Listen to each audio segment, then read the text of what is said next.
All right. So we're going to talk about microlearning today and the incredible shrinking attention span. All right, so what the research does tell us is that according to a study from the National Center for Biotechnology Information, the average attention span for humans in 2013 was only 8 seconds. And that's down from 12 seconds just a decade earlier. 8 seconds. It's not long. But do you know it has an attention span of 9 seconds? That's right, a goldfish. I can hold the undivided attention of this audience of a goldfish for longer than I can hold the undivided attention of this audience. This is, without a doubt, today's digital age, short attention span reality. So if half your brain is already thinking about catching your flight home, or you have a sudden urge to check Facebook, or you find your mind inexplicably wandering to the next episode of Game of Thrones, you have an excuse: short attention span. So let's put this in context a little bit. 8 seconds. What can you actually do in 8 seconds? In 8 seconds, you can read a text or a tweet. You can answer a question. You can form a first impression. Or you can ride and fall off of a mechanical bull. Twice for some of the less gracefully inclined among us.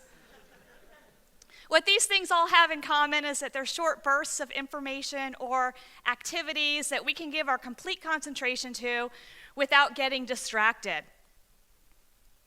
But what are the implications of that on learning? I have a few more statistics for you. The average employee spends about 30 hours a year in training, but 80% of traditional training is said to be forgotten within 30 days. And in today's technology world, the average person switches between gadgets up to 21 times an hour. The average office worker checks their email between 30 and 40 times an hour. And just 5 hours of surfing online can change the way your brain works. So, microlearning. We need new models of learning to deal with our shrinking attention spans. So let's talk a little bit about microlearning and where it comes in. We can define microlearning as short learning units or activities, like a mini lesson. It's delivered in easily digestible chunks. It focuses on narrow topics, just one learning objective per lesson, so less is definitely more when it comes to microlearning. Microlearning also often ignores traditional models of instructional design and focuses only on the key facts. It does not need a lot of fancy bells and whistles. It's delivered just in time, when and where it's needed.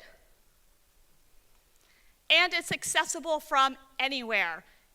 Your laptops, your tablets, your smartphones.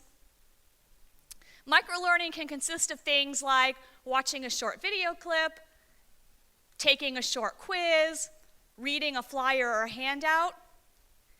If you've ever watched a YouTube video to figure out how to do something like repair a dishwasher or master a tricky hairstyling technique, then guess what? You've already experienced microlearning.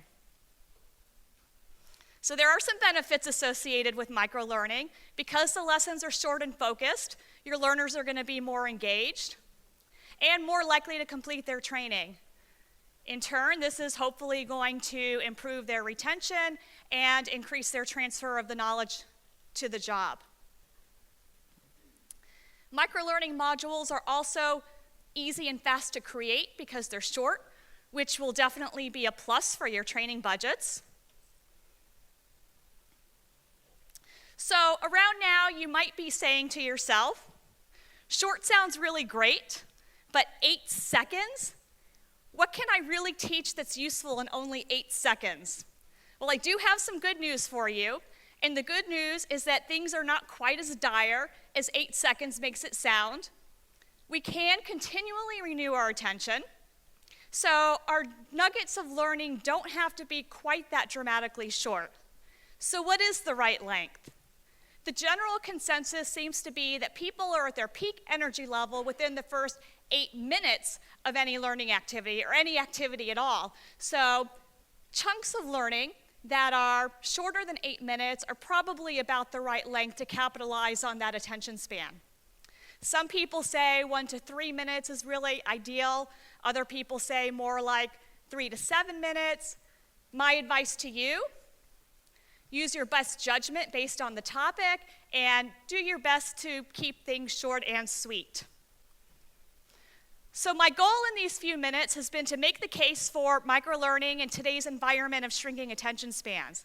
So if I've convinced you that microlearning should be a strategy in your training toolbox, then I definitely encourage you to check out some of these resources that you see listed here on the screen. You'll see some great examples of microlearning, some great tips for getting started. Thank you very much.